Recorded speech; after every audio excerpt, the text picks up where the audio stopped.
In the NFL, every yard matters, every inch matters.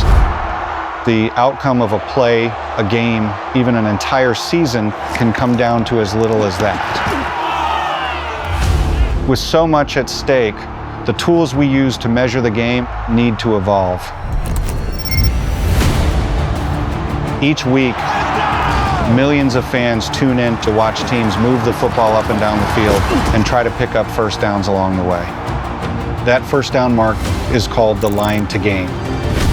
For more than 100 years, anytime there was a question whether the ball had crossed the line to gain, we'd bring out the chain gang to take a measurement.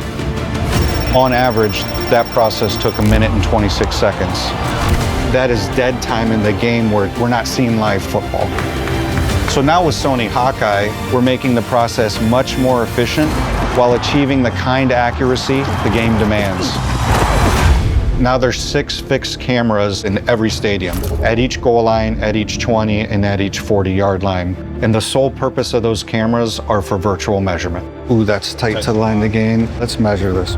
When the referee calls for virtual measurement, we pause the action at the down by contact spot near the line to gain. The officials set the ball on the field, and once that ball is placed is when we do the measurement. From the AMGC here in New York, we're actually grabbing a shot of the ball.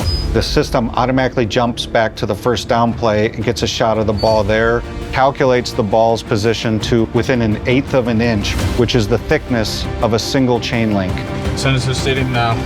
It's sent to our officials on the field, and it's sent to the stadium scoreboard where everyone gets to see that result at the same time. All right, we're short, 3rd down, let's play football, good job. Most importantly, this process only takes about 30 seconds.